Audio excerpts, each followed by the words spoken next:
All right, ready? Yes, sir. Hitting go live.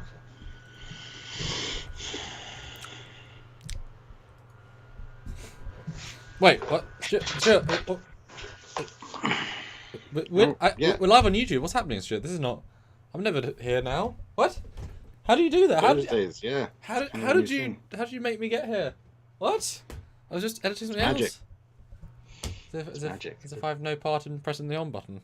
Wow. People demanded it, so we are here. Hit that like button, guys. Come on. 87 people here. We had 105 a second ago. But 46 likes. Hit the like button.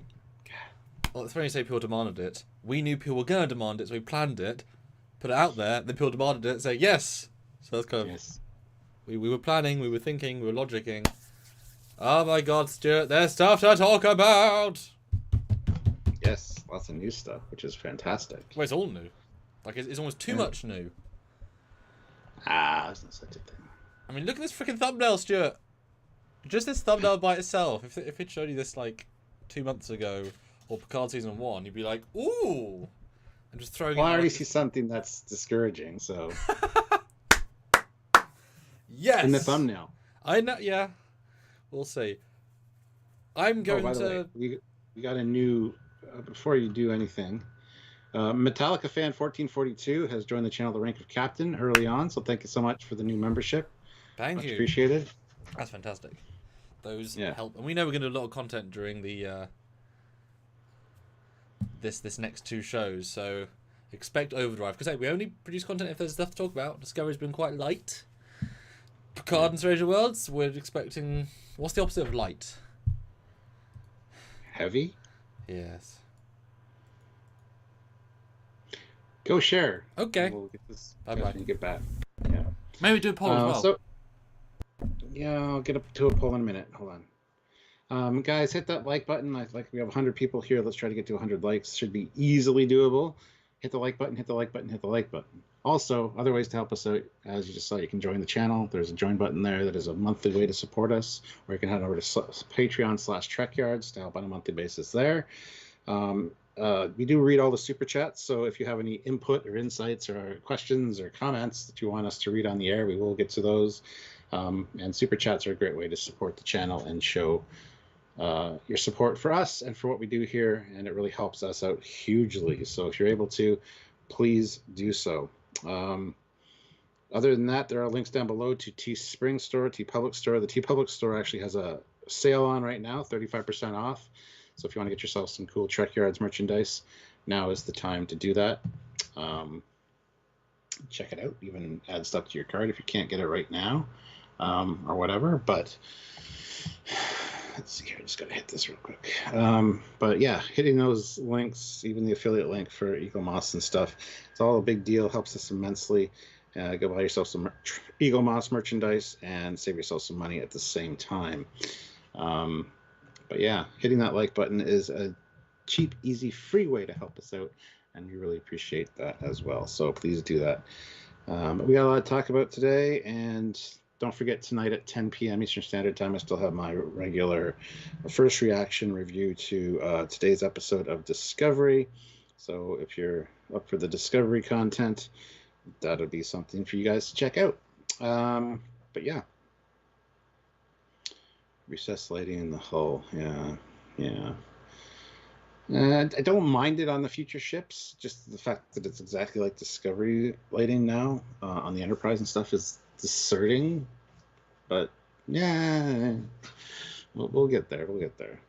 Lots to talk about and break down. So anyway, yeah, hit the like button. We're at 81 already, guys. I want to get to 100 and just hop off with 100 to start. That'd be fantastic. So. Vincent Visions throws in $5. Trekyards was right again. Seems like they are listening and making a soft reboot that's more optimistic from the get-go. Hell yeah. Hi, John. And we knew that things would be better this season from what we have heard, so we're very excited about that. And whether they're listening to us, who knows, but it's a good sign to see. So, I mean, there's that. CJ O'Neill. Haven't seen you in a while, CJ, but thank you so much for showing up. $20.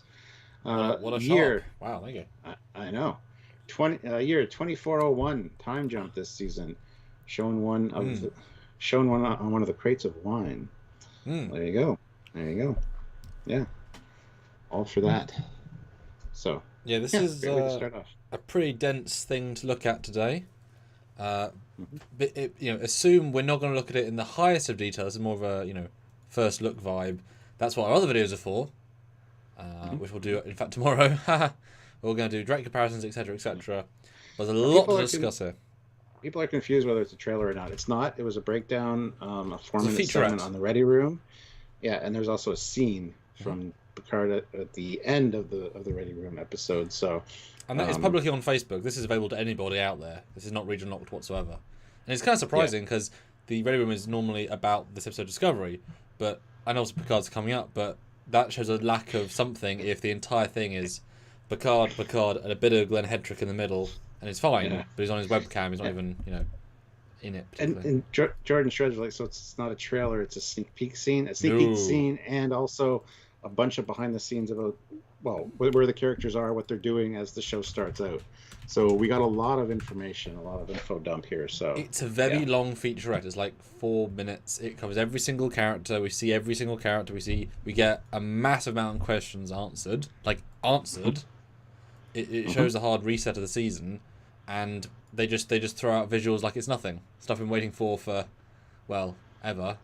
It's like, what's in a ship? Like, here's a ship visual. Here's a bridge visual. Here's a turbo visual. Here's a view screen visual. Here's what this character's doing. Here's what this character's doing. It's exceptionally well detailed, and way more than I thought they were going to release. And I'm going to say right off the bat, I am shocked and delighted, but I'm shocked that they've given so much away in a non-well promoted. I mean, zero promotion. It's on the Ready Room. Some people watch it, most people don't. Like, no separate trailer, no separate whatever. This is the most Picard content we've ever seen on season 2, giving away some of the biggest art design elements of the entire show. It's just a part of a featurette of a Discovery Ready Room episode. Shocking. Fascinating, but shocking. It's a bad promotion technique. And obviously YouTubers like us are then shared on Twitter and such. So they've posted images, and that's why it's getting around. But gosh. Well, they rely on us. We're part of the new media machine, unfortunately. Or fortunately, depending how you want to look at it. But yeah, lots to talk about. So we want to hear your input, guys. We need to. It's all first reaction stuff. Yeah, super chat. Like, you're a big part of our conversations. So if you can help us out, please do. And like I said, hitting that like button. We already had 100 likes, so that's fantastic. But we have 137 people here with 102 likes. A lot of you haven't been doing your jobs and hit that like button. Also, make sure you are subscribed. If you are new here, finding this somehow, hit the subscribe button and make sure you click the notification bell icons, because we got a lot of breakdown videos on episodes and trailers and breaking news, all this kind of fun stuff. So we always have fun comparisons and things to look at here. So and unlike other YouTubers, we are fair, we're balanced. We look at the canon. We put the two images side by side and we say, well, this is what we think, but make up your own minds. But there's some side by side. What more can you do? But also not just that, but evolutionary paths, suggesting, predicting, and analysing where things can and can't come from, and try and dissect the logic of what they put into it. Because this is the first series of live action Trek that has brought back original designing element people behind the scenes of any of the new shows. They have got back Doug Drexler in one of the teams. He's not necessarily doing art design per se. He's doing something, I can't remember what he's doing exactly, but. And then you've also got Mike and Izakuda who've come back to do graphics and such, not necessarily full time because they've been doing Orville and others. But they've actually got people, along with the new production art design as well, who, everyone is part of the company line to say they're all big Trek fans that work on it. But at this point, we just take that as you're literally being paid to say that. But visually, he's obviously pushing it further. You don't hire people from the original shows without knowing, yes, you probably should. So this is the first season with actually that in mind. Good. Yeah. So, we're going to have a lot to talk about in the next few hours here. So, Yeah, I'm putting your thoughts. And Dan Ben's freaking out because he can't find it on Twitter or YouTube. It's Ready Room, man. It's on Facebook. Find it. It's on Facebook as well. It's everywhere. And that's a high quality as well. Just search Star Trek on Facebook. You'll find their webpage. And then I have a playlist called Ready Room. It was released today. Super easy to find. Some could say it was barely inconvenience. Except for Dan. He's having a problem. apart from him. So let's look at the thumbnail first then. What strikes you on this thumbnail? Oh. Because it's so much Federation, Stuart, and it makes me happy. Yeah. Even if there's not all the best elements, it makes me happy. Yeah, it's great to see uniforms, Rios back in Starfleet, and a ship. The Stargazer. No doubt. Yeah, that's a reveal. And it looks like Sovereignty, which is cool. But the thing that really gets to me is the lighting of the Registry. It's very reminiscent of the Enterprise from Discovery, and I haven't noticed that yet. I don't mind it on these more advanced ships, but the fact that it's almost exactly like the Enterprise one is a little disconcerting to me. But hey, what do I know? I mean, it makes more functional sense in the sense that, you know, whenever you do because obviously I do a lot of CG, obviously, and the spotlight isn't coming from anywhere. Like on most ships, even if there is technically a light, there is zero chance it can light up the spotlight. So it's always faked. If this is a ship, you tend to if this is a ship, you tend to put the spotlight like here, above the ship facing down. It's always fake. Yeah.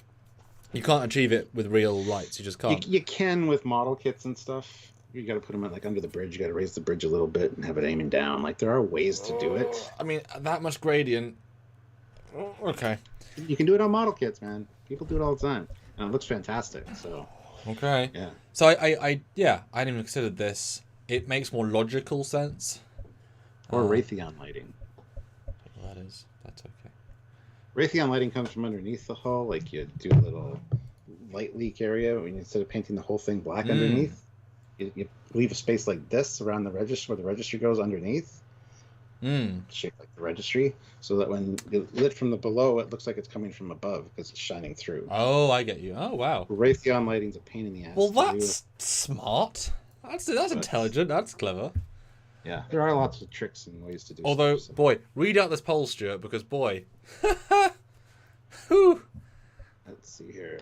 Have you seen new clip or featurette? No, 71%. Only 29 people. 70 people. Out, but we're here to talk to you about it, so you'll get the skinny. And we're thrilled. You got to see it for yourself. It's good. It's really good actually, and it was a nice surprise. Obviously, it was a a dread of God damn it, there's a lot of content we've got to make, but also happiness of at least it's interesting stuff. So I've sent Stuart a set of stills. This is the most interesting bit for us, the stuff relevant to us. So we see Patrick on the Serena, wonderfully out of focus, with glasses. You never see him in glasses for some reason, and they're interviewing him. They interview everybody on the set, but he talks positively. Yeah, that's not the first picture. No, it's not. No, they always get out of order. When you load things, you want them in order, Stuart. That would make sense. Yes. Premiere Pro. Speaking of, it says no. The order of business is 195 people here. 128 likes. Hit that like button, guys. Don't forget to comment. Squadra Course throws in $2 and says, "Wait, Sam does a lot of CGI work?" He's surprised by this. Is he though? Yeah. As I said, the first shot is Jean-Luc Picard, not Patrick. Fine. You, Stuart, can explain the first shot. Well, he's at his vineyard. He's looking through some crates of wine. Looks like he's got back to working at the winery, which is great. So not much to say here. Looks like a cowboy almost. When I first opened this picture, I'm like, is this a Western? Is he holding a gun? Because that's what it looked like. But no, it's wine, so that's fine. And it's also worth noting here that unlike the previous release trailer of Strange New Worlds, we are actually covering this one because it was actually released for you. Yes. Because that was a should we not? Because I'm sure we know somebody who has it, but I didn't think I'd be this excited for Picard stuff, but the stuff in this definitely speaks to, as we were told by Doug Drexler, that people expected and deserved in season 1. Not a tired old man. So. Well, yeah, as if there was a wrong team hired for season 1 a la Discovery, and they just fired half the team and brought on new people with a different directive. So yeah, the first shot, Picard says he's back at the winery. He looks healthy, he looks fine, he looks good. There's certain energy here. He's, doing his thing. He's now back from his deadness, doing his thing. But he does say in the audio that Picard is not necessarily content, which of course he isn't. He's not a wine of course he isn't. He's a startup captain. Yeah. The next frame, there's him and Laris. No, it's not a super chat. Future Go-On says Discovery's finale is next week, isn't it? No, it's 2 weeks from now. We're going to have 2 weeks of overlapping. And IMEC throws in $20, so thank you so much. 200 people watching. So hyped. Yes, Yes. 201 now and 148 likes. I want 180 likes. Please hit that like button. All right, now what's the next picture? So We need Patrick. to keep up with the chat and stuff. Yeah, Patrick and Picard. They say that they spend a lot of time with Laris these days, sort of looking after him and having connection. Now, you might think, oh, this is cute, and the way Laris kind of looks at him is a bit of a but it's like, you are married, so it's a bit dodgy in that. She's married to a northerner. Yeah, Northern Romulan. Northerner. Because we know in the alternate timeline, or at least in a version, they're kind of whatever. So I'm assuming they're playing the scene as he's able to be more friends with her now because he's got this new lease of life, which is not being ill and not dying. And then in the alternate timeline, just like with Troy and Worf, suddenly they're lovers, and he's like, "Oh my God, Laris." But actually, I've wondered what I'd like to kiss you. I'm getting the sense it'll be like that. People were mentioning a time jump. It could be that her husband died, and they're just Romulan Grief is marry the nearest Federation Starfleet captain. It's an old Tal somebody you've known for years and have a lot of respect for, and helped you through your. It'd be really sad though. Anyway, could be multiple things. That's what we're saying. Yeah, but it's definitely living, and I was quite impressed. They said time jump of just over a year, which is fantastic. I'm gonna skip all the middle bit, and it would have implied that either they defeated already, or the sentient AIs from another part of the galaxy are not going to come and kill us, because that happened already. Can you imagine if that's an off-screen dialogue? Season 1 is what they're going to say. But imagine if that's off-screen dialogue. Oh yes, that war we fought with the Rentax of the AI planet. That was a brutal 3-week war that we fought and won. Everyone's like, huh. To comics for that story. Get a few shots of them enjoying some wine by a fire. Very nice. But Patrick says he's not content because he's started having new memories. Memories have resurfaced. Just come back to me as I look at these stills. And I was right. This boy was Picard. I mean, it's very logical. It was, but this boy in classic French garb is even though he's in the 22nd century, which does imply the same children as the other children. So I think it's all connected. But he's focusing on the past. He's pulling the piece from the old damaged, burned thing. So it's present day Picard, not in the alternate timeline, who's getting flashes of memories that's triggering something. Now, is that because he's now a synth and his brain's, he can access everything because everything is no longer, degraded memory engrams? It's like, well, that'd be kind of a fun explanation. What do you think? I wouldn't say degraded memory. I think living and dying and then not being dead makes you look at life a new way. You might be reminiscing a lot about, things that have happened in his life. So, and guys, we've told you this several times. It's on Facebook, Star Trek Facebook for the Ready Room. It's in there. Easy. Yes. And Mullins, you gotta see it. Yes, and Mullins says, I love Picard, the character, and I need the show to do him justice. Yes, they can undo the crap. That's the plan, I think. We got a shot of he accepted his. Well, Raffi is now working at the academy. She's teaching. She rejoined Starfleet, and he is something of Starfleet. It's like a governor. We'll go listen to it. I'll talk about this shot. Oh, I'll go find it. And you get this rather nice environmental piece, which I like. And this was one of the best moments for me because people are back. Honestly, we don't really want to see. Most people don't want to see rogue characters. Raffi smoking and punching and fighting. She can punch and fight in Starfleet uniform though, and she was better as soon as she was in Starfleet stuff. She was better. And she's in Starfleet Academy. There's more to that as well. And he's active. He's doing something. He's back in the fold in some ways. Very, very nice.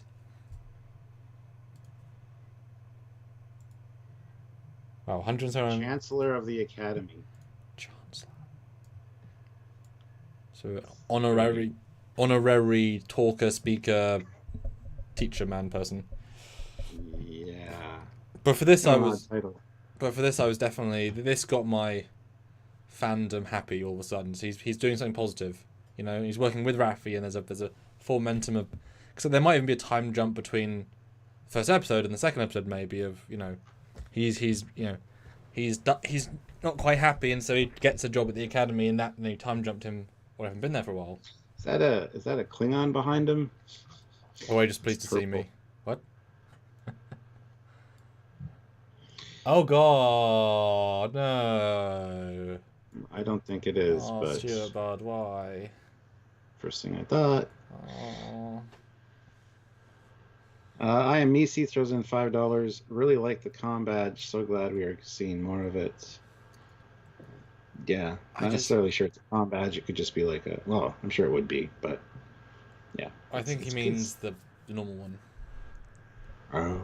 Which I just if it was gold, man, if it was gold. But we do have this Picard's wearing a badge, which you were alluding to, which is definitely something that we saw in the clips in the alternate future. So this is that equivalent. But essentially that's now a badge in this timeline. And it kind of has even a like Rathakan vibe in itself. Wonder what the logic, for sure. Wonder what the logic is. But we also find out here that there's the first fully Romulan member of Starfleet now Is Elnor. Which is he still co-opting a lot? Or I don't think he is. I don't think those two would work well together. They could be allowed to be a secret Romulan or a non-secret Romulan assassin and a Starfleet ensign. I think that's a bit of a stretch. And we get introduced to the new Academy uniforms, so I appreciate there's a new version. And I'm so thrilled we guessed it was Starfleet Academy going in. Just in the first trailer, I was like, that must be...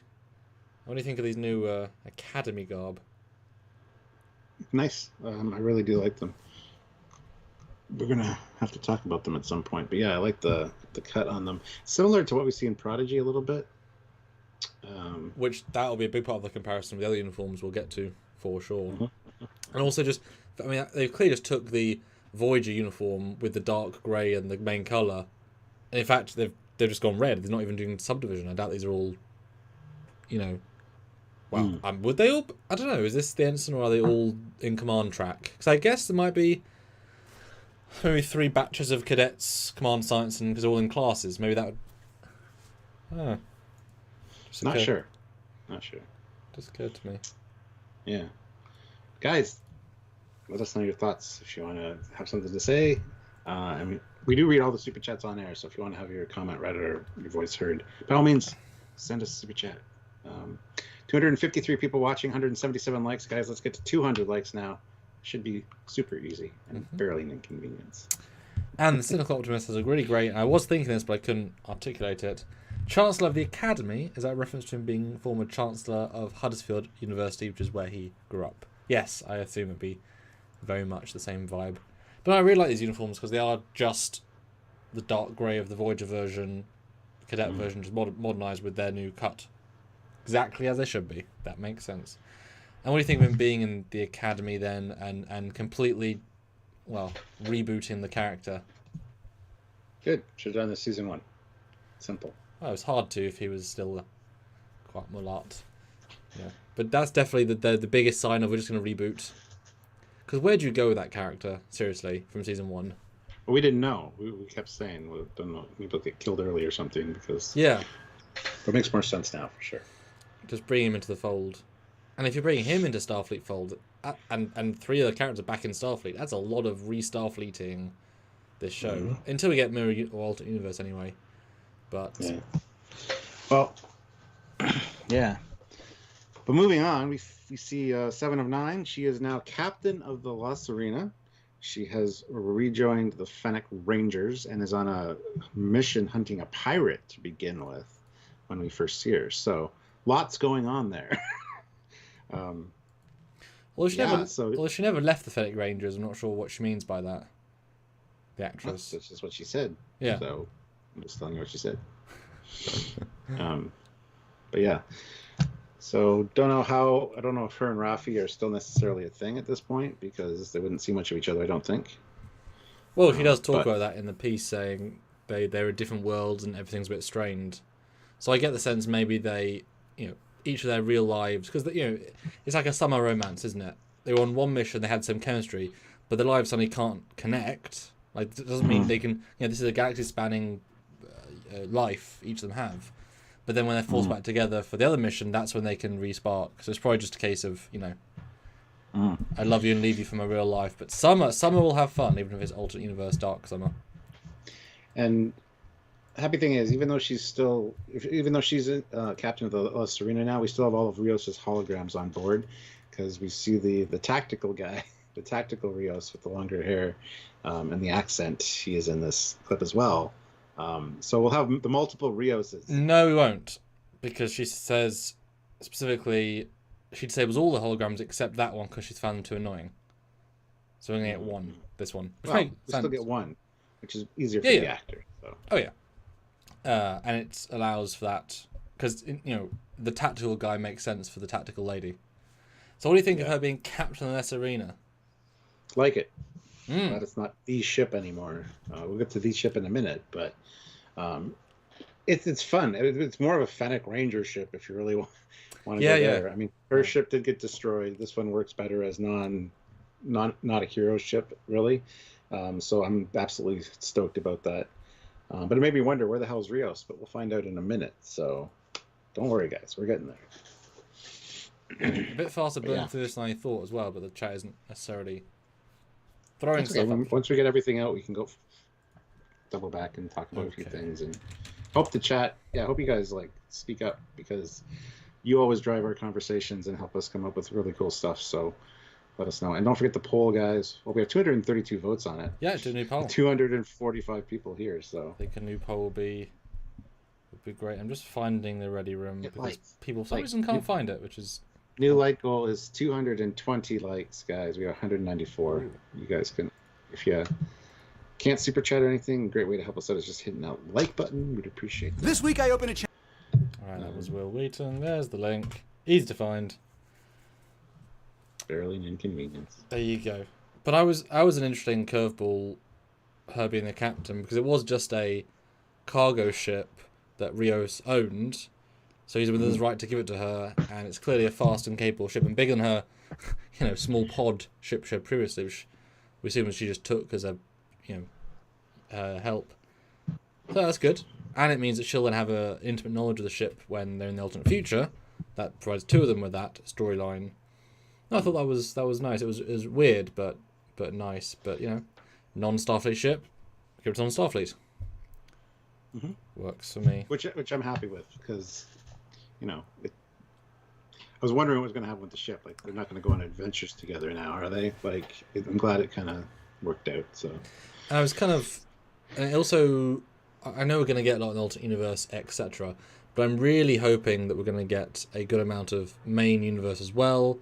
And how do they? Because they've never actually truly incorporated the Seven character. They obviously did a bit with. She was in the Borg plot, but she wasn't. A main character in the truest sense. So how are they going to actually integrate the Seven main character from the start properly? Do actual screen time, she's no longer a reveal character that disappears for 3 and comes back.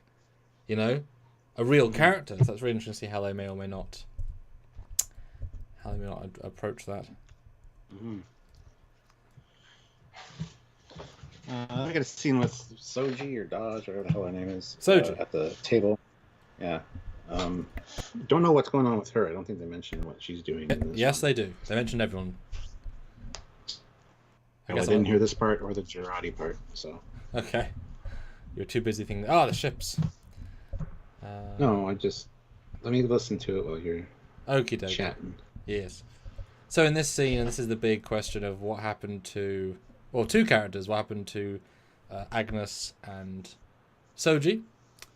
Well, Soji's an android synth, and she's doing a tour of the Federation, showing with some of her synth brethren, showing that we are not foes, everything's fine, and being negotiator with Jurati, who's obviously the scientist, being there as a support person. So, I mean, it's a plan. It's something for her to do.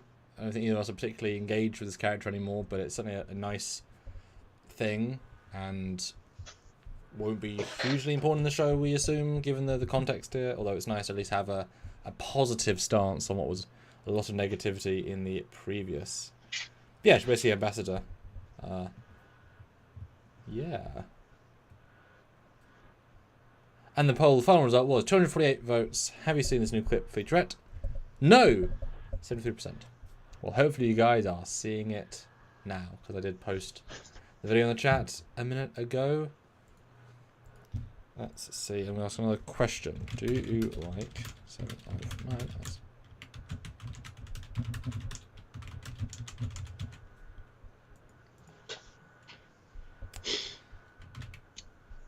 And guys, super chat your thoughts as well. With so many people here, we should really get some more fives saying your thoughts. Put them in the Diplomatic tour of the universe. Synthetic emissary. Wow. Yes. Great. And unfair if you don't go working link. I did give a working link, so not unfair. It's not region lock because I'm looking in the UK and they region lock stuff out of the UK, so no, it's fine. And Stuart watched it too. So. Yeah. And if it's not region lock for Canada and the UK, it's not region lock anywhere else. So what do you think of Soji's reveal? Nah. Okay. It's fine. We kind of speculated going out of season 1 that Picard might be doing that very same job, considering that he is now one. But no. But nope. So Girardi and Soji are both on a diplomatic tour, basically talking about synth. I like that. That's logical. Yeah. And she has to, the Girardi has to sort of work, say sorry to murdering her boyfriend by finishing his work. Although I was intrigued, why are all these synths shaved head? Are they all synths? I assume so. That was the I feel no, like... she's a synth ambassador, so she's probably talking to a planet. Those might be Deltans. Who knows? Might be. See, I just thought it was her talking to all the ambassadors sort of vibe. No, I don't think so. Could be, but I kind of doubt it. I just thought because she's on one side, 2 to the end. If she was like the lead person, she'd be more central. There'd be more of a vibe of, I'm the one who you're all here to see. She just feels like she's one of a pack there. They're all wearing similar clothes. But yeah, I mean, it's just me. Ian Smith, though, $5. Thank Doug you. set the hook on Facebook, and this trailer has reeled me back in. What's your take on no suffix for the Stargazer? Love the Sovereign for Nacelle look. I absolutely love the fact there's no suffix on the Stargazer because there shouldn't be. Ships like the Defiant that were Constitution class in TOS, it's not the same Defiant number as we see in DS9. Not every ship gets the suffix. The Voyager J in Discovery, I mean, that's its own thing. It was an important ship. The Enterprise got it because it was the one that survived its 5-year mission after the TOS and became the flagship. So not every ship gets a suffix. So I'm actually very happy that it's not a suffix. As for the registry number, I'm not sure if it's the same as the Stargazer's old one. If it is, then that's a problem. Then Well, it's an 8. It's an 8 something, so it can't be. Stargazer's like showing the 4s or the 3s. It's too high. Yeah, exactly. Yeah, it's 82893. So yeah, it's not even the same number. So that's fine. I mean, names get thrown around and on different ships and different classes all the time. So I'm glad they did that. Actually, it means they're paying attention to canon. That's a Michael Okuda suggestion, or Doug Drexler, I guarantee you. Shannon Nash, who's been a member for 20 months at the rank of captain, says, everyone check out the February 24th Ready Room for Discovery season $ episode 10. The one in the link goes by season 4 episode 9 Ready Room. Yeah, I went for the latest one, but might have taken it down. Because I watched it on Facebook. Okay. I mean, it does seem odd that they would share... Maybe this was meant to be the one that comes out in 2 weeks for Picard.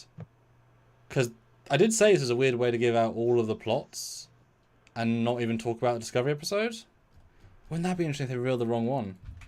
Well, that's the YouTube link. That is region locked.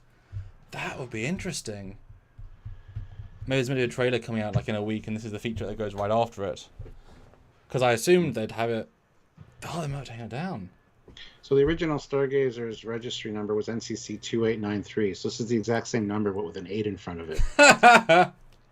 So no problem with that, actually. I kind of like that. It's a nice homage without doing the suffix thing. Yes, good. Good job. That's very funny. But yeah, I like the Soji idea. I was fine with it. Then you have Rios. Then you get the Stargazer. Yeah, Rios is back in Starfleet, and Captain of the Stargazer looks like. And also, we'll stay on this first new picture. Stargazer. That was a moment I was thrilled about because that's a great step for the character. Mm-hmm.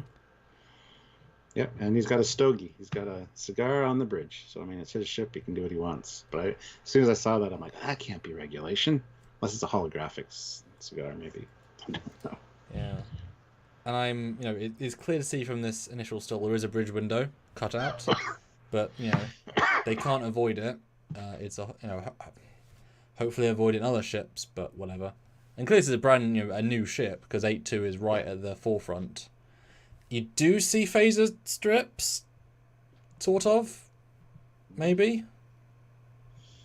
Yes, that's what they would be.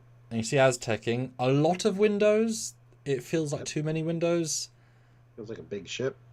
Feels like a big ship. I mean, the Enterprise D hasn't got this many windows on the saucer. And you can see has got 2 stars of windows. The small cutouts and the larger cutouts, more like Voyager style. But that is massively dense with windows. Unless the saucer does this instantly, that's a lot of very flat windows. Mm-hmm.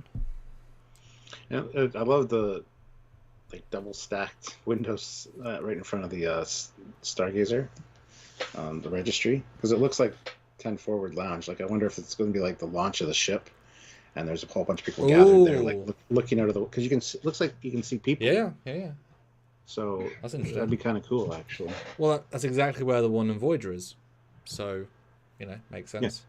No, and I like the fact that there's a sense of detail inside the windows. You don't really get that on a lot of the Discovery stuff.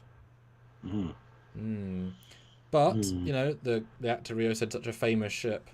It'd be interesting if we do get more Stargazer history in this, because yes, it was Picard's old ship, which was a non-impressive ship at the time, an old ship doing its thing.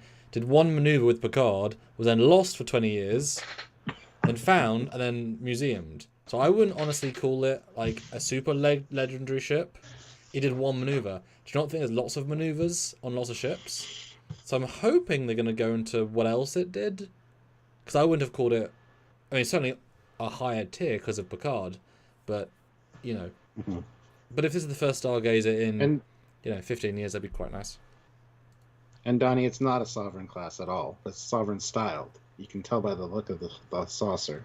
We got to look at the MSD later, like the side view, and it's not a Sovereign class. So it's still a 4 nacelle ship. Yeah, I mean, it's not at all, not at all a Sovereign. And yes, the bridge model does like the Discovery, or I would say more the Enterprise, Discovery Enterprise. Then we get, it keeps giving, Stuart, our first interior shot with her walking in. We get the turbo lift, alcove, something. It's nice to see a bridge for sure. And she built a set. Yeah. That's nice. I was not expecting to actually build sets, given the quality of the season. I mean, you saw some of the sets in season 1. Oh. And people have been debating on Twitter whether he's a captain or commander. He's a captain. You can tell. You can see the 4 pips. Yeah, how's it debated? There's just clear. Proof. Just look at him. Well, it's not clear enough. It looks like a Maquis style, rank insignia thing. It's like, what are you talking about? Anyway. Danielle Hall, who's been a member for 25 months, the rank of captain. Oh my god, that is amazing. Got here late. Is that an effing bridge window? Kurtzman. Yes, wow. Yep, it's a disease that has plagued us since 2009. Yep. Valkyrie 417 throws in $2. Is that a bridge window? Yes. Indeed. So. But yeah, here's a very clear shot. Captain Rios. We have seen those red leather chairs from screen releases. Would you say this one I'm on, does it look like Discovery, but with, like, if Rios was wearing a TOS uniform, the Discovery version, or a Discovery uniform, would that easily be swappable for Discovery, or is it different enough? Yes. No, it's too much the same. Okay. The architecture, the curves, the lighting, it all feels like the new Disco prize. So it's less shiny, which helps. It's more matte silvers, so it just feels metally. Yeah. But it does feel like every single part of it needs to have a light. But if they're not actually lighting the set, what's the point of having every beam having a light? That's why I have a ceiling light. Like, I have 2 lights going up. They're bouncing light on the room. That's why you have top lights. Why do you need this many side lights? I know it adds depth, I suppose, but you don't need that. Just looks cool. It doesn't, though. It looks excessive and silly to me. Like, that rim light over the door looks excessive. The top light works fine. You don't need the rim. I don't know why It's like an exit sign. You want to find a door, you just look for the arch. The lit up arch. So, yeah, I have no problem with it. It's just excessive. Just every single surface has a light. That's my thing. Fat Produce, $2. Where can I watch this trailer? Well, it was on Facebook. Not on Facebook anymore. You'll be able to find it, I'm sure. We don't know what to tell you. So we already put a link. Yeah. We should have pinned that link, actually. Here is the link again. But they filmed Disco in Toronto and Picard in LA. Yes, they do. So this set would be in LA. And Paul says, I don't know why people hate the bridge window so much. We only have one modern Trek ship without one Cerritos, and they had to blow out panels to expose the bridge to space where they cut power. Because we know what ship design looked like from 22, 54 up until, post Nemesis, and none of those ships have bridge windows. Hundreds of years of design, because it's less logical than view screen. All the ships, all the things, every ship, because we can even speak to exteriors. If we didn't see a, Nova, not when it's Nova, but if it, like a steam runner bridge, we know it has no bridge window. All of the 100% of designs had no bridge window because it doesn't make much sense. And suddenly they're added. They're a weak spot, and they are less useful, and they're just, it's a virus of they're unnecessary. They're a step backwards. You've already got a 3-dimensional holographic screen that you can change up to any angle.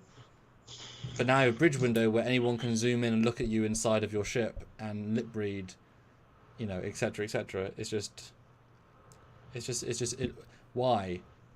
It's fine if you invented it in the 30 seconds it aired. Discovery ships now have it in 31st. It's okay, fine.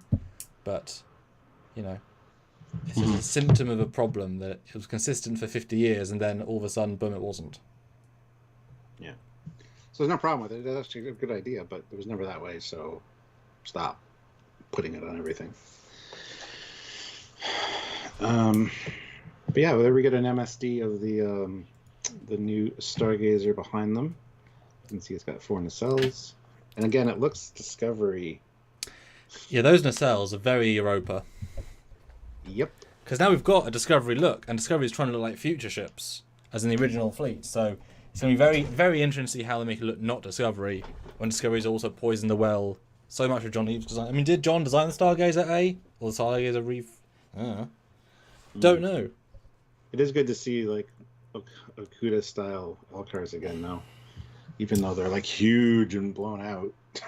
But anyway, it's fine.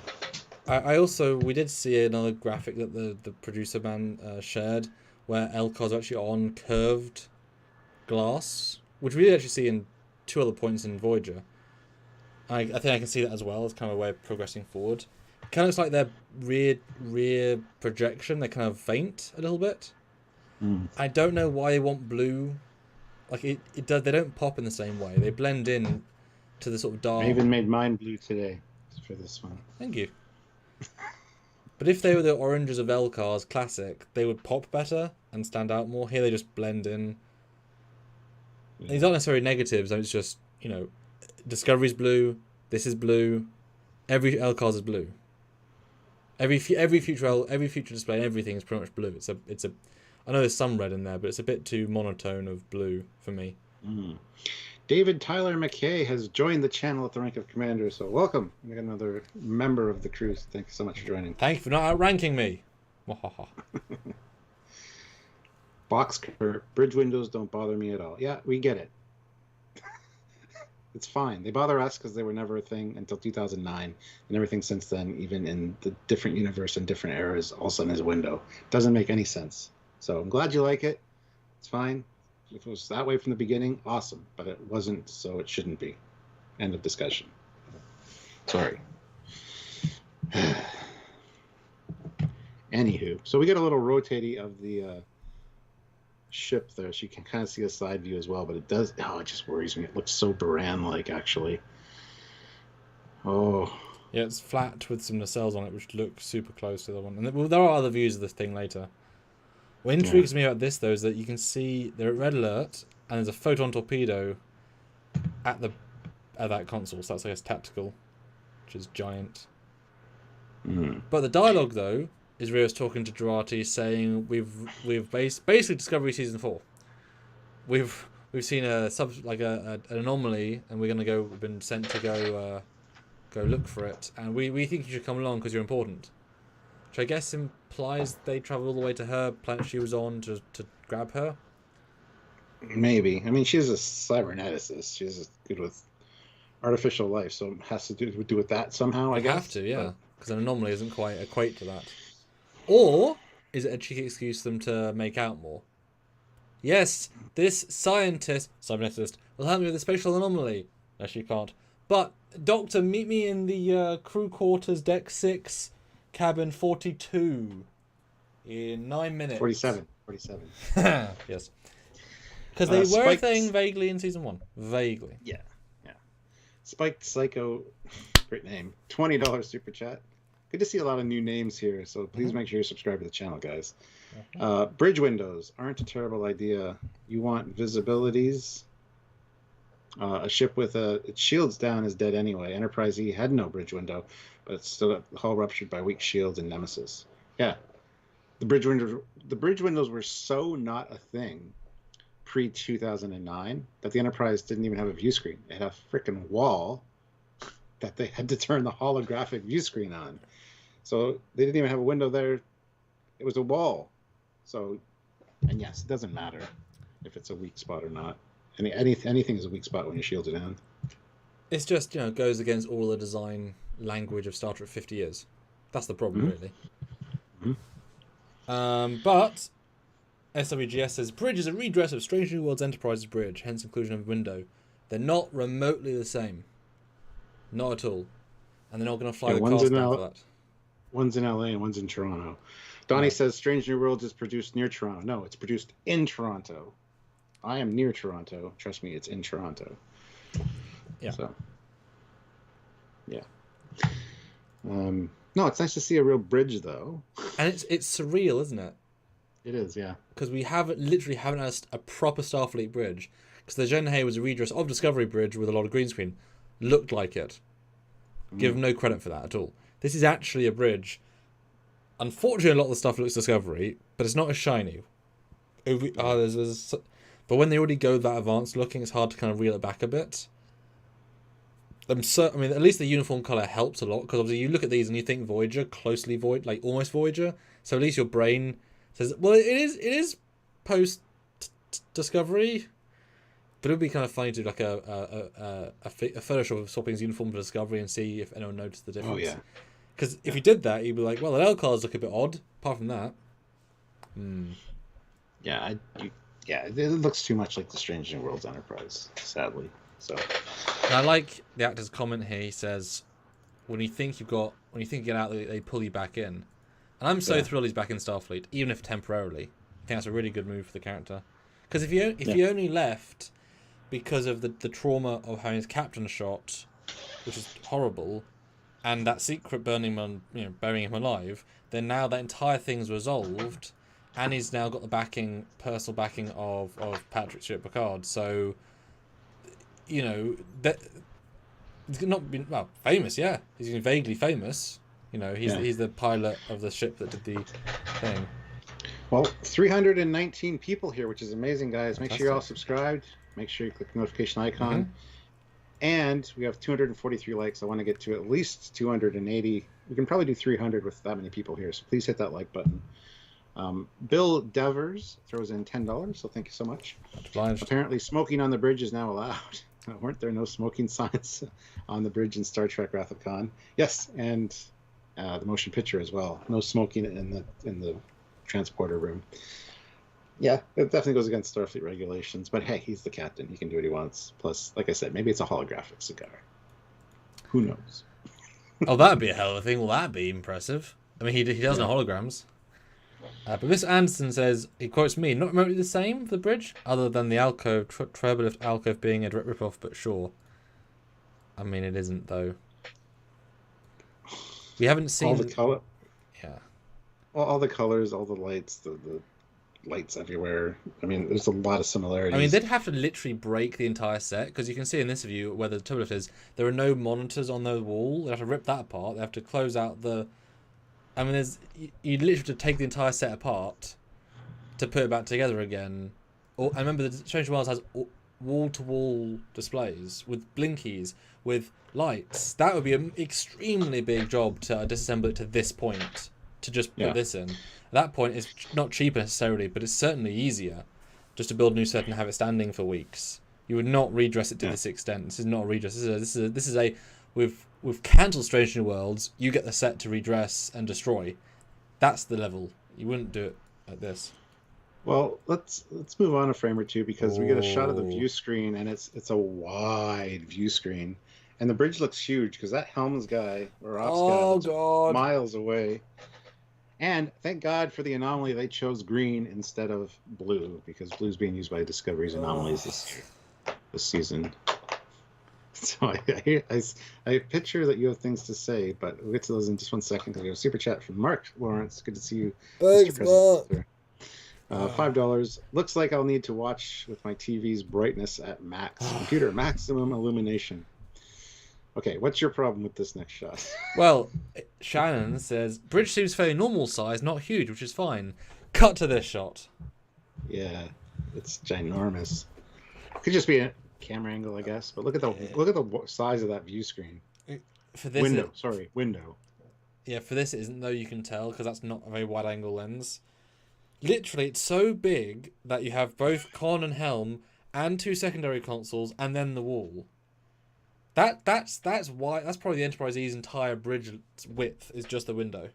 And then you got more. That is astounding. I know the Gen Hay was huge, but that was green screen, but that is astoundingly big. This is Star Trek Online level. Oh, it is. Because once you make that wall obscenely huge, the rest of the walls obviously to stay in proportion. Why the hell? But then you ask, well, if people who worked on Old Trek were involved, how could they let this happen with something this huge? Oh, goodness. I think I like that of these side consoles next to the view screen, but standing consoles, that's going to be distracting for the captain. Oh, no, that's so... Well, you step ahead like 2 shots, and you get more of a side view of one of those consoles you were just talking about. They're basically big TVs. So that's fine, but the bridge seems smaller here a bit, I gotta say, just because of the angle. But you can see both consoles there, the ops and the helm. There's definitely a lot going on. And that view screen looks very much like the Discovery one with those little bumps there on the inner rim. I don't know why they just think a hole in the front of the bridge. Because go to the frame where they're standing. It's a little bit crisper, I think. Oh yeah. I just don't understand that view screen area, that window, has so much less character than a view screen. It's just a big open hole. Yeah. I don't get it. Yeah, well, you put on screensaver number 4 and look at something else, I guess. But they've obviously got very classical 2 wraparound, although you can clearly see Discovery influences with that light at the top of the console going right down like the Discovery consoles. It's curved like those ones. Much more oversized like Discovery ones. Ugh. I am Misi throws in $5. Dang it. Having a window that big has no benefit. Things in space are at best kilometers away. Not like the naked eye is helpful unless you are Saru, I guess. Yeah, exactly. Even the space battles and stuff are like tens of thousands of kilometers apart, usually, especially in games like Starfleet battles and stuff. But they have to show them visually represented as being close. Same with dogfight scenes in Top Gun. You would never have a dogfight that close ever. But to have it on camera and be a movie and be exciting, you have to do that. So it almost makes no sense. Yeah, for most things, a window's pointless. You're always going to be zooming in at that point and have a view screen, because then you can have multiple zoom ins and you're not having the distraction of the thing behind you. But I asked a question with 207 votes. Do you like 7 as captain of this arena? 71% say yes. 29% no. I like it. Well, think of another poll option. 303 people here, 261 likes, guys. Let's get to 280 likes. That's the new goal. If you haven't hit like, if you're just joining us, hit that like button. Also, make sure you're subscribed to the channel. Click the notification bell icon so you don't miss any of these live breaking news stuff. We also do episode reviews of all the new content, and we do breakdown videos of anything tech related, such as ships, phasers, tricorders, costumes, or uniforms. We do a lot of breakdowns and comparisons. So if you're into that kind of thing, this is the place to be. So welcome to Trekyards if you're new here. And if you're visiting us again, because you're already subscribed, welcome back. Hi, good to see you.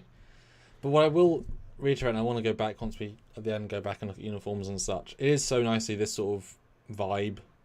It helps bring it a bit more in line with what we know. Although I'm wondering, this is obviously a full set. It's reasonably elaborate.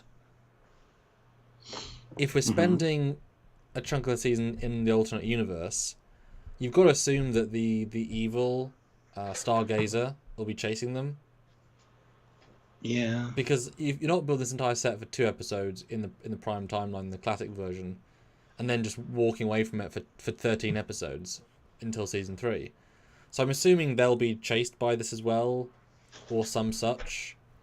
I would assume, even if they redress it as another Starfleet bridge, this would have to be used to justify the expenditure, or they're doing 3 episodes in our normal timeline and then a change. I'd be, hey, give us more Starfleet, Because a lot of money. I mean, bridges tend to cost like 2 to 3 million to build.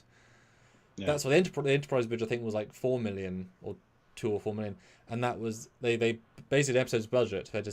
But then spreads over obviously 4 years, so it's fine. But it's a massive chunk of your money going in. It's so elaborate and detailed, and it's the hero. It's where a lot of the action should be happening. So it's actually the cheapest set if you're about how many minutes spent in the set, but it's also the most expensive set. Yes. Yeah. Yes. Which is why we're not really going to, be annoyed at Discovery for not changing their set because it's very expensive. It just would be nice if they did, Yeah. Well, the next shot of Picard getting off the turbo lift, you see more of the Stargazer behind him, but to the left of Rios, that shit in the wall, that is very much Discovery Disco Prize. Greeblies and things for the sake of.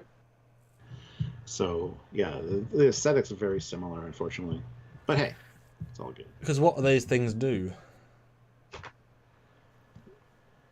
I mean, Enterprise D had them too, but they were covered. Pull off those panels, you got all the ice linear chips and stuff to reconfigure stuff. Yeah, that's what it seems like, just not covered. Yeah, well, work panel versus functional Greeblies. You got 2 door panels for some reason. And the turbo is very Discovery-like as well. Yeah. If you go ahead 1 frame, you'll see more of that Greebly section if you want to really see the detail there. But there's nothing there, really. So, but no, it's the turbo lift alcove. I like it. Feels more like the E. But it just has a Discovery vibe to it. It does, unfortunately. Actually, this shot, just with the way it curves up and out. And even the panels on each side of the door, it almost seems like motion picture to me, almost. Like Star Trek 6. A bit more. Yeah. Well, I see more motion picture. For some reason, that's just what's popping into my head, so I'm just saying it. But yeah. Well, I agree with you for sure, though. I mean, if you took away all the excessive light panels or light lines, because in Enterprise E, though, it's got a segmented wall padding, which has a gold trim reflective between each part of padding. They've got the same ish padding, but now lights, which I think pulls focus too much away. I hoped it would be nice if it was just the same. Yeah. But Picard's welcome to the bridge. Helping. It would be cool. He looks happy. Oh, and with 7 of 9, which I just realised. So if she's a Feminist Ranger with Lesserina, why on earth would she be with Picard, who's happy on this ship? Well, she said that when we start off seeing her, she's chasing down a pirate. She looks kind of rough there. She might have just been rescued by the Stargazer. I can see something happening and the Lesserina getting damaged, and all of a sudden the Stargazer flies in. What are you doing to my ship? And then you see him here on the screen. Yeah. He saves the day, beams her on board. Picard was on board, just came by. I don't know. Just as a send off. I don't know. But I think something like that could be a possibility. She looks a little rough, I gotta say there. It could just be me, but. I know Dustin, it's not his old blazer. That's just his season 1 alternate costume, but a little bit different. No, it's interesting because, you know, I'm trying to link these scenes because you've got him at the academy. We got him at the vineyard, at the academy doing a special thing. Here, all feel weeks apart, thematically, and vibe-wise. So, like, you wouldn't see these things connecting too much. So that's really interesting, actually. If we're going to see, because if we see more episodes, that's great. Or even, they've already got seasons 2 fully filmed. Season 3, I believe, they finished filming last week. So this could, in theory, be clips from season 3. To trick us a bit and show us, but in season 3, after they've reversed the timeline changes, then Picard goes on Lesserina. Oh, this one. Yeah, we're not sure how the timeline's going to play out, but it is still. I love that Raffi and Rios are back in Starfleet. Even Picard's doing, Starfleet type things. So hell yeah, it's so refreshing. Refreshing. And we do get a scene as well, a very dramatic scene.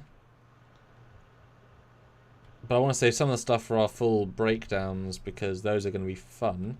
But there's an additional scene in the Ready Room where it's actually a scene from, didn't say the first episode, but from Picard, where a security team is called to the bridge, and it's very actiony. There's pew-pews, there's all sorts. They go onto the bridge and they're being shot at by green lasers. The entire security team gets massacred. Picard's on the bridge, and then before you continue, there's a tentacle that walks onto a console, and I thought, oh no, tentacles, going back to season 1. But continue what you were saying, because it leads into the next. But in fact, it's a hovering green person in a cowl of unknown, of unknown, of unknown. So, and then what? I was going to say with the voice of somebody, but go ahead. Oh, I didn't. I've only seen that bit once. I didn't clock a voice. Oh. Well, it's clearly the Borg Queen. Oh, cool. And and then Picard was self-destructed and killed everybody. Yep, where self-destruct gets down to 0, and then there's a white whoosh, flash, and that's how it ends. So that's the first scene we see of Picard is a Starfleet crew getting massacred and Picard blowing himself up. Huh. Right. Dream, flashback. Maybe Q takes him out of the timeline then. Picard, you were going to die again in 0.12 seconds. Etc. Yeah, but I thought, oh no, tentacle monster. And then it's the voice of the Borg Queen. It's like, and then the green elements to it, and it just seems like a new form of the Borg Queen. Because when we see her in the other previews we've gotten, she does look different. So, yeah. I didn't get a sense specifically. Not to say they're not. It could be a dream sequence. Yeah, it could be for sure. Sorry. Well, Picard wouldn't be dreaming about people getting murdered on another deck, and a Vulcan with bloody hair. But that's not how dreams in shows go, and you know it. Well, they show external shots of the sometimes, not always. But it's a hell of a thing. Maybe it's a holodeck simulation. Maybe that's how he's showing off for the new recruits at Starfleet. This is how you handle this. You blow your ship up. Yeah. This is how I handle it by not handling it.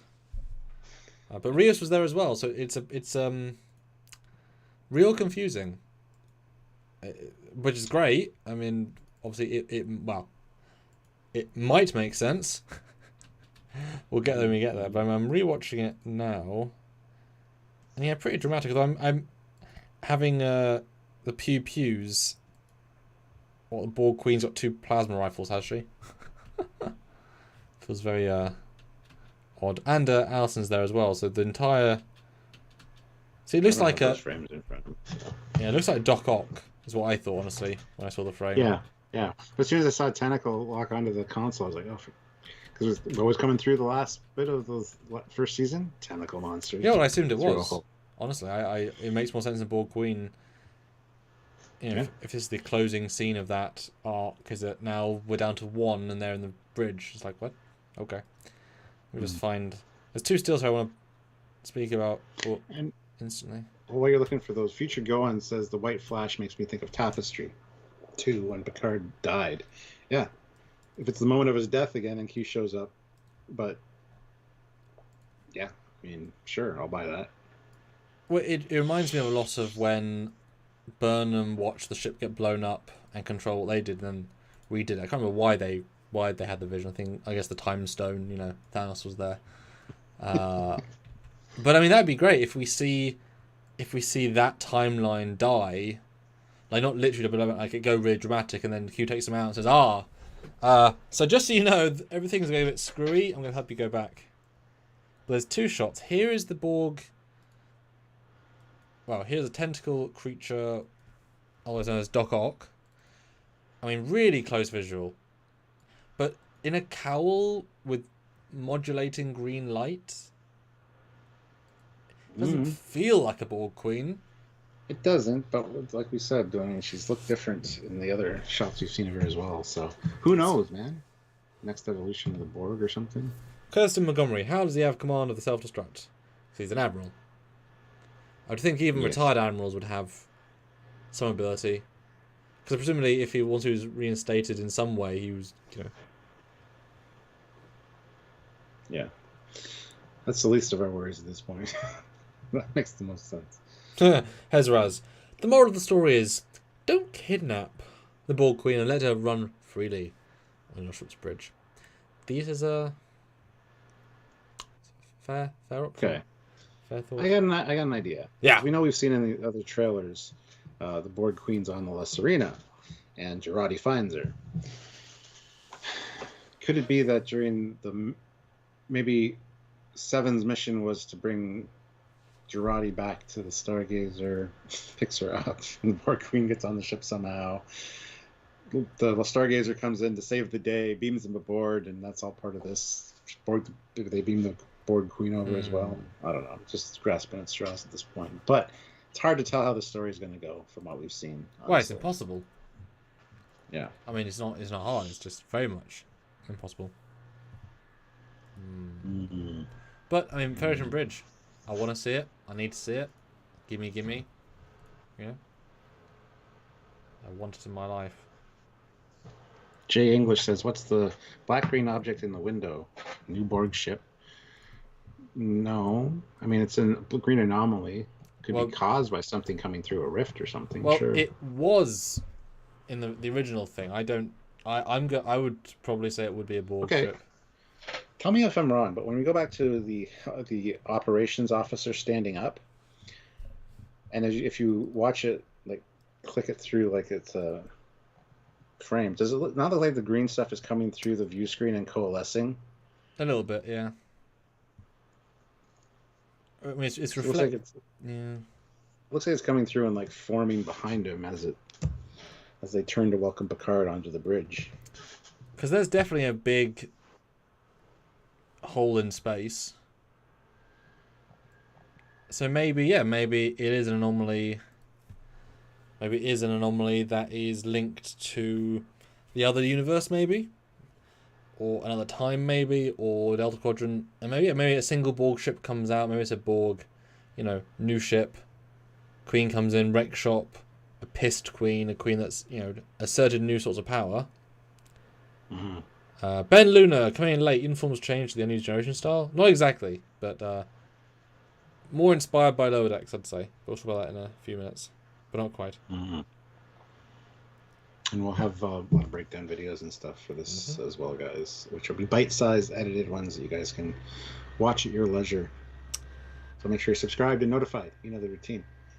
And Toko says, just watch the clip of the Borg Queen attack. Don't like how they can now engage or destruct with one person and zero authorization code. Massive security flaw.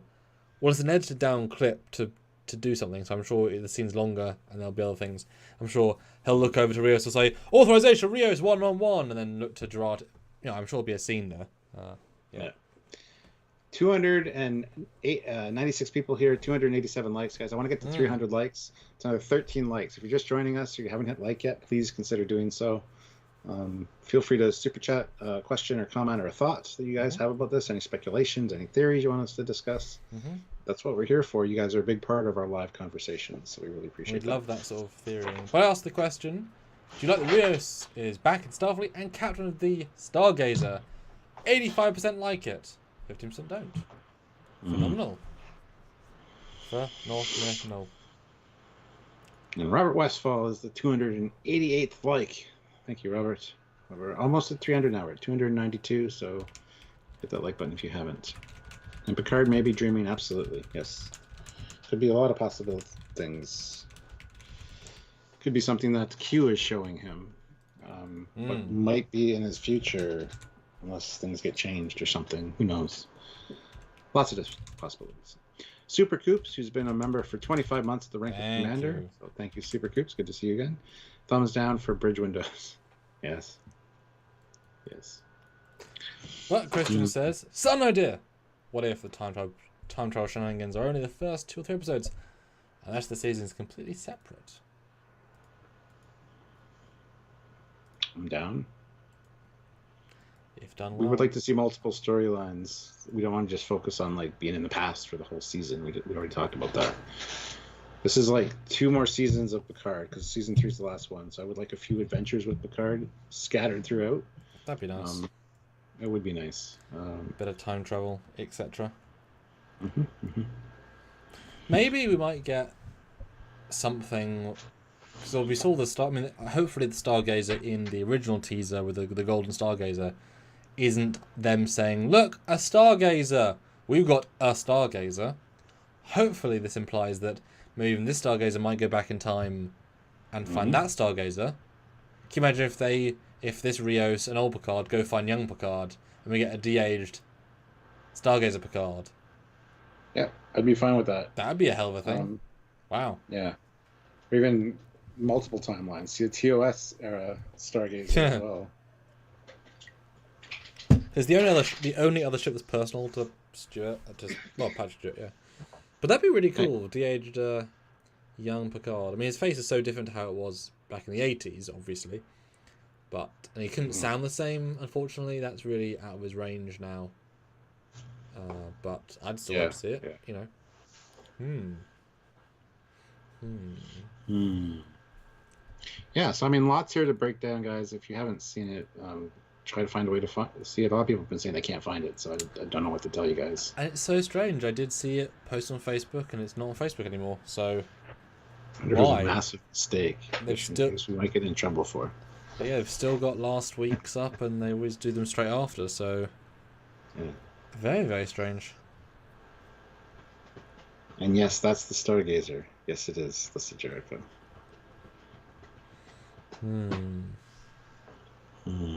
That's right. So guys, we want to hear your thoughts on it. Let us know. Vote in the poll as well. Let's see how many people have voted in that. There's 79 votes, with 264 people here. So, go vote, guys. The new poll is: what do you think of the new Stargazer bridge? Like it, love it, dislike it, or meh? Yeah. I like it. I love it. But it's a good time to jump back and talk about the new uniform, which we can now clearly see. Here's another picture of Raffi wearing it. What do you think now of the next new iteration? 3 uniforms in only so many years of Picard. Well, I like it. I do like uniforms, and I think it's a sharp looking uniform for sure. I like the black and black and gold stripe. It harkens back to Wrath of Khan era, or Lower Decks, like you said, even the one that we see Janeway wearing in Prodigy at the end there. So there's a nice visual tie-in with a few things, and I think it's sharp. I'm sure, and I like the black collar. I really do. That really makes the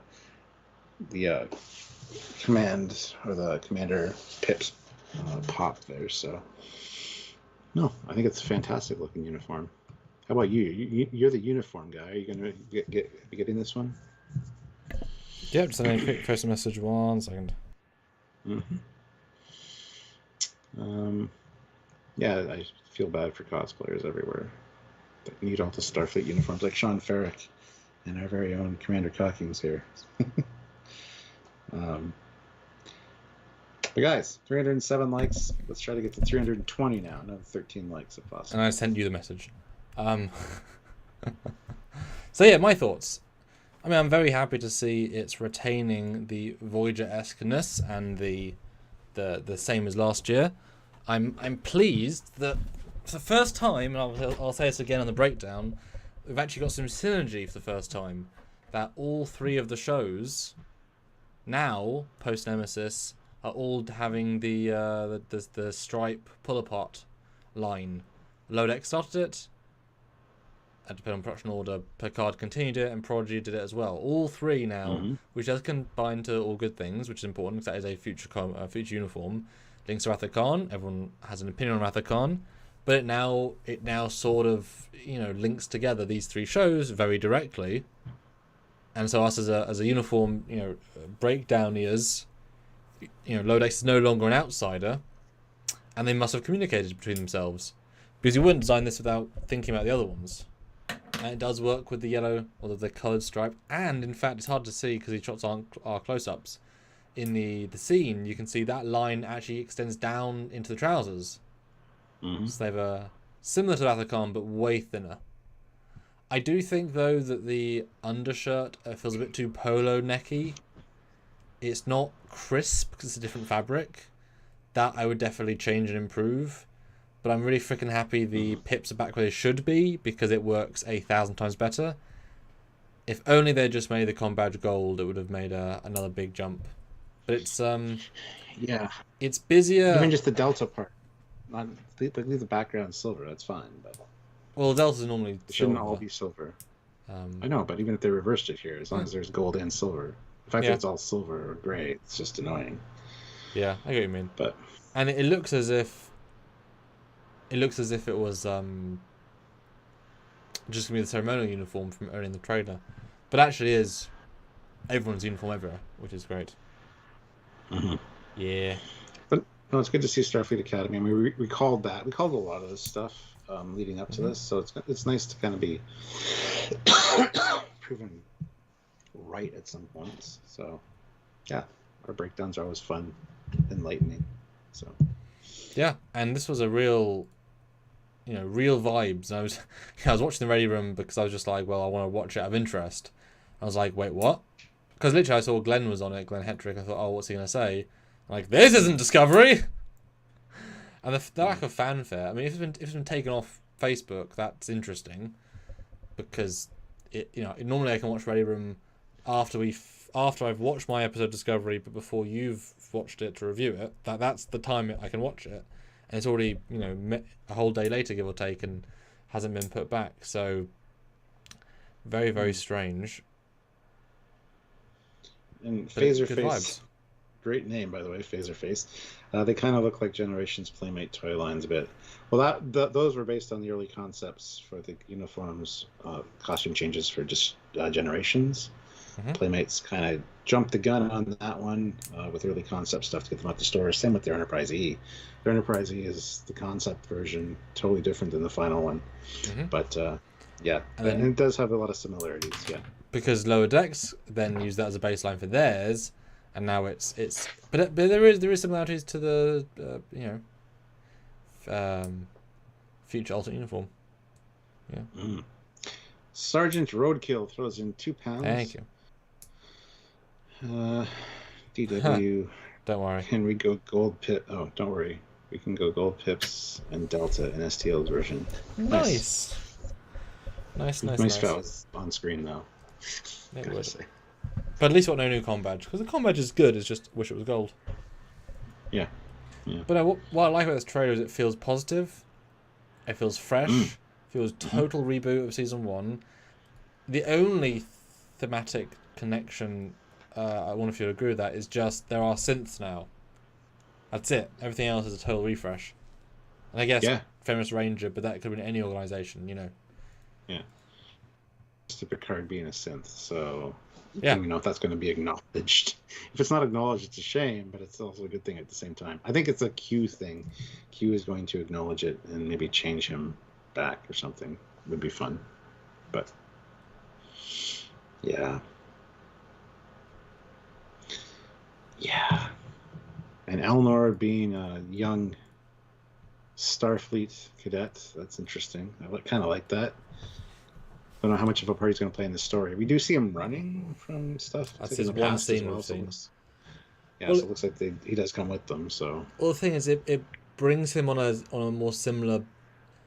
You can explain why his character's taken a hard left turn if he's been suddenly given academy training. They teach you certain things. You know, once you spend 1 year in any military branch, you'll be a different person. How you'll act.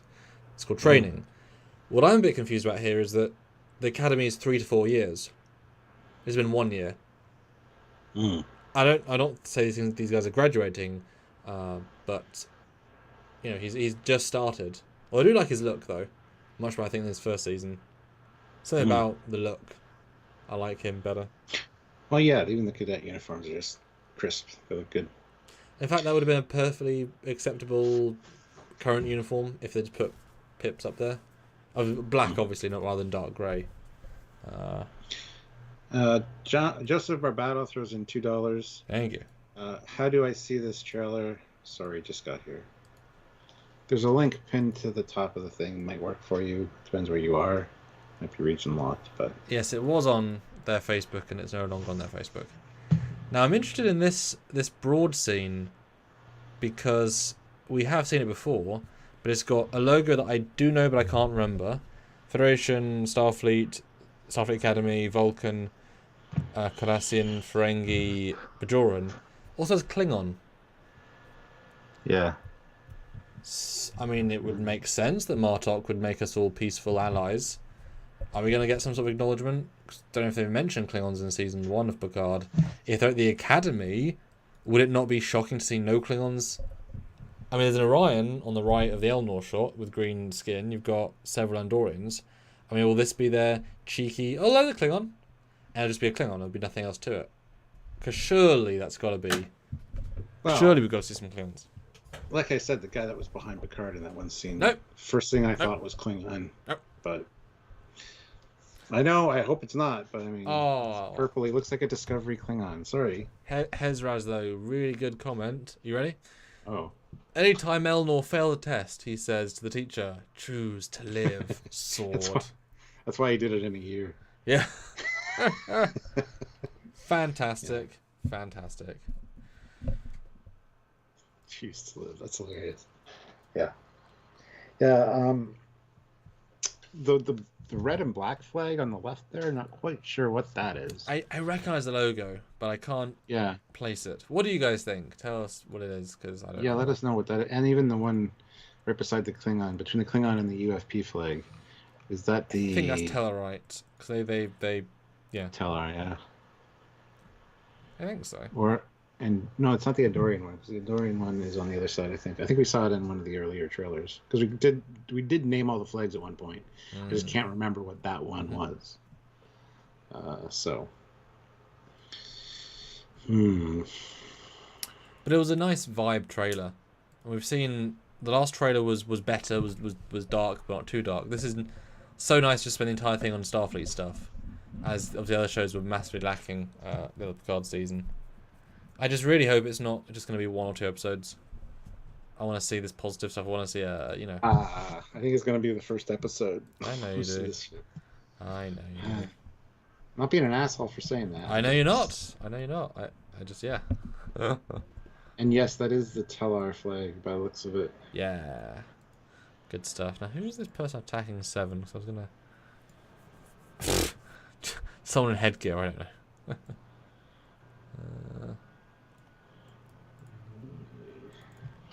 know.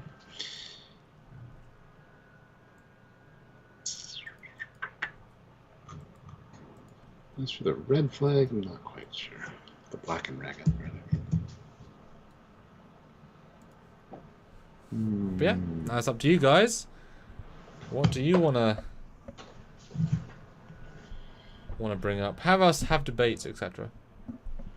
Yeah, let us know what you guys are thinking. I know a lot of you probably haven't seen this yet, so we're your first foray into it. But if you have any questions, any theories, any ideas for what the season may bring, we'd like to hear them for sure.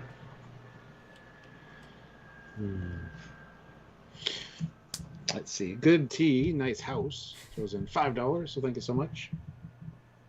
Uniforms look great, but differ in the collar from Admiral Janeway's scene in Prodigy. Still very sharp and crisp. Also a nice blend of 3 shows. Yeah. A Saucy Puppet Show throws in $5, so again, thank you so much. Wondering if these scenes are just from a different alternate Q timeline, best case scenario instead of a dystopia. I want this to be the real timeline. I don't want this to be an alternate. Unless he's showing Picard what could be, because he does say, let's take a look at the road not traveled or whatever. Could be that this is the way things are supposed to be, but things aren't this way, and so they have to do that. That's interesting. Back in time thing. Maybe this is what Rios was supposed to be instead of the captain of the Serena. I like that idea. Also, just loaded up the a very, very, very, very quick shot from the scene on the Stargazer Bridge, which shows a better sense of the scale. And in fact, you can see a very similar middle arrangement to a Sovereign with the 2 raised pieces and then the lower other consoles. So it's still very. It doesn't look as big there as that one shot, though. It does still look quite wide, though. Yeah. But the E is also very, very wide. The E is a large bridge. They just most shoot it in close-ups or mid-shots. When you do it wide, it's like, damn, that is a big... once you have a 3D model of it, you realize there's like 20-30% of it is just non-used space. It's incredibly inefficiently used. Mm-hmm.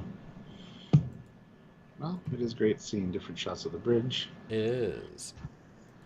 It is indeed. Let's see. Yeah, 333 likes. That's awesome. Can we hit 350 likes though? That's the question. I keep asking for more, but 350 will be the last like goal I'll have. 17 more likes. I think it's possible. But yeah, I know this isn't the normal time, it's the normal time, but not the normal day for our lives. But with breaking news, we thought we'd get on here, and I was surprised we had up to 350 viewers at one point. All right. So thank you. If you guys are new, by all means hit the subscribe button so you don't miss any content. Yeah, no, and check out next week for videos about all these things showing direct comparison graphics. Is this new uniform similar to low decks? Is it similar to new Prodigy 1? Tune in to find out. I do hope we're going to get Picard in uniform. I know in this shot he's got the badge, the actual badge on, and his jacket now has deltas on the leather. Didn't in season 1, has it in season 2. I hope he has a uniform at some point. I can imagine this is his compromise. It's like, I don't wear a uniform. Well, this is a sort of uniform. Fuck. I hate that whole I don't want to wear a uniform shit. Well, he did his tenure. It's just... Doesn't matter. Okay. Sorry, but I mean, this is a franchise that kind of...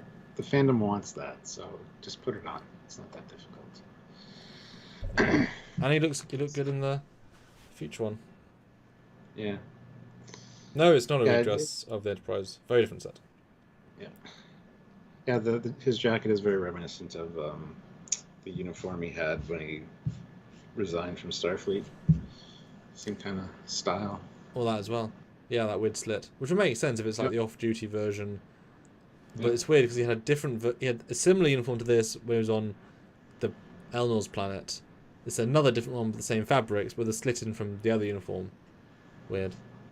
But we do know he'll be in uniform in one scene in for a graduation speech. Although is this the speech Yes. scene? It is, isn't it?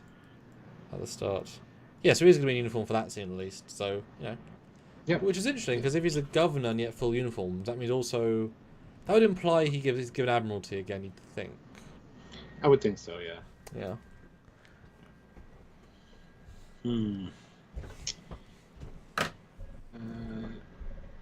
But no, it's a good non-trailer, and so ballsy them to truly, like we had just say this character is doing this. Yeah. First see them, boom, boom, boom, boom. But then that could be a red herring.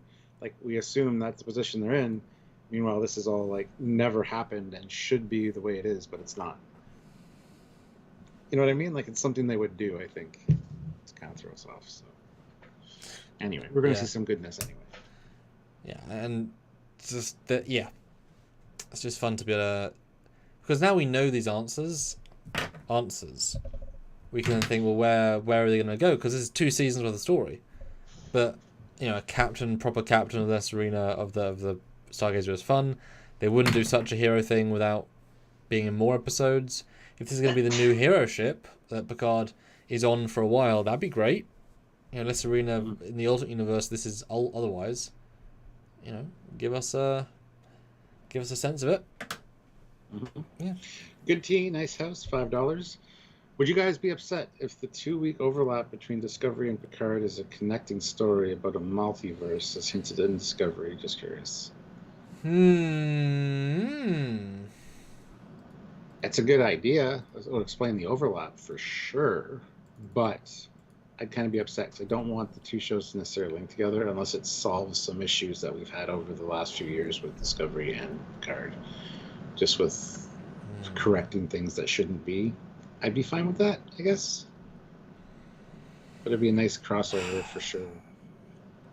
Yeah. It's so hard to say. If it's amazing, it'll be amazing. But that's not really the level either show has ever got to.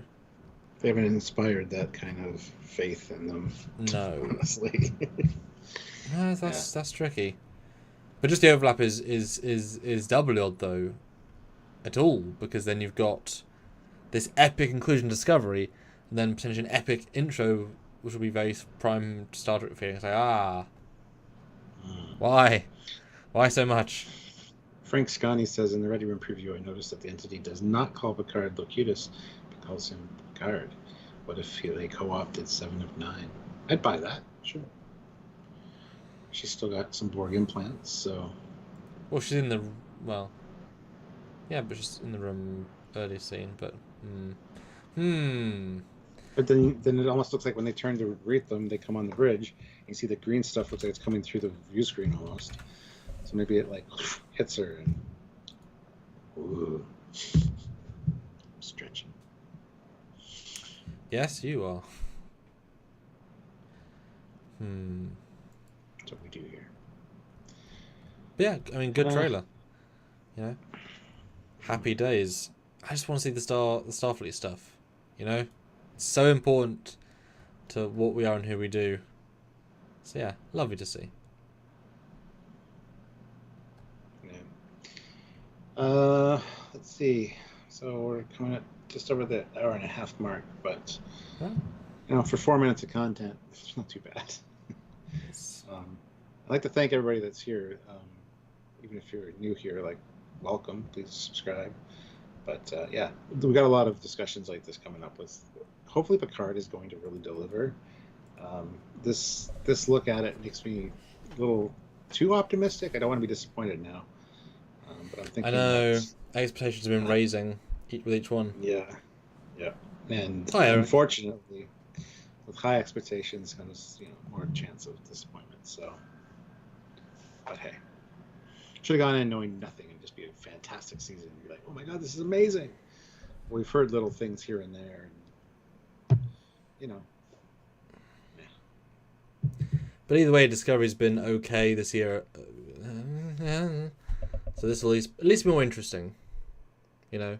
And honestly, I know someone complained already about having another anomaly, but that's so Starfleet. And it's not really a huge galactic spanning anomaly, just an anomaly that's outside the window, etc. Oh, that's okay. Sergeant Roadkill, have you had fun by itself? But guys, if we can get another 15 likes and $45, we can end on a happy note. So obviously we're going to... I already told him I wasn't going to... Oh, I didn't do it. Okay. I was going to say, I was not going to make a new like goal, but you just did. We already hit the 350. See, I can do whatever I want.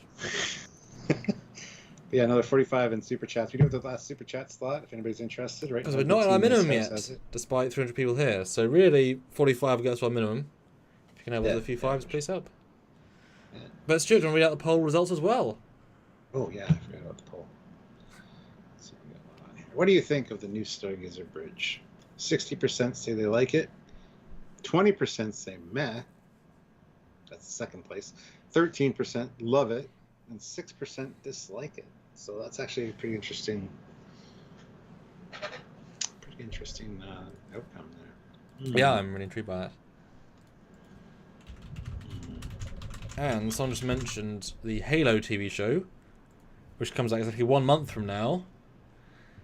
Because it reminded me that they've actually announced they've already commissioned season 2.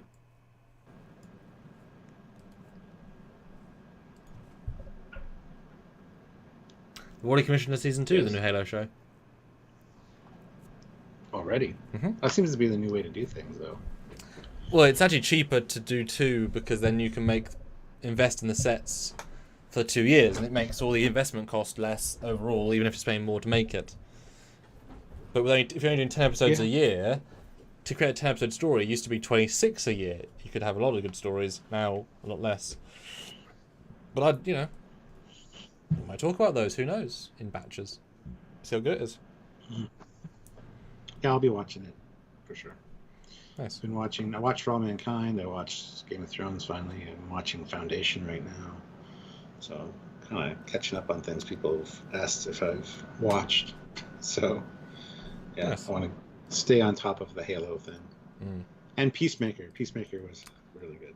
Yes, I'm looking forward to watching that as well. Yeah. I've not got around to it yet. Well, it's worth it, for sure. But yeah. Good times, Stuart, good times. Yeah, alright guys, I hope you guys check out the trailer if you haven't seen it. I hope you can find it somewhere. Sorry that, we kind of jumped on it right away, but it was breaking news. We thought we should talk about it. It was out. For it. It was not region locked where I was, so help with it, so yeah. Yeah, don't know if things have changed since then, but hey. Because I did say it's a bit weird to have it if it's given so much away. It makes more sense if it was meant to come out a week from now. Oopsie doodle. Funny if they just put the wrong file, uploaded the wrong file. I wouldn't be surprised. I mean, you can do it eventually, occasionally. No judgment, Would make sense for next week, because next week we might get a look at a new Alien on Discovery, and the Glenn Hetrick thing might tie in with that.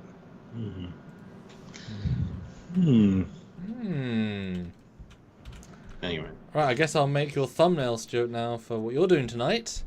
Oh yes, tonight at 10 p.m. Eastern Standard Time, as with every Thursday night, I do a first reaction to the new episode of whatever's on, which in this case is Discovery, episode 10, and that is The Great Barrier. So we'll be talking about that tonight at 10. If you guys want to join me, I'd appreciate it. It's always a fun discussion and hangout, and yeah, looking forward to seeing all the regulars there, and maybe some new people now. So.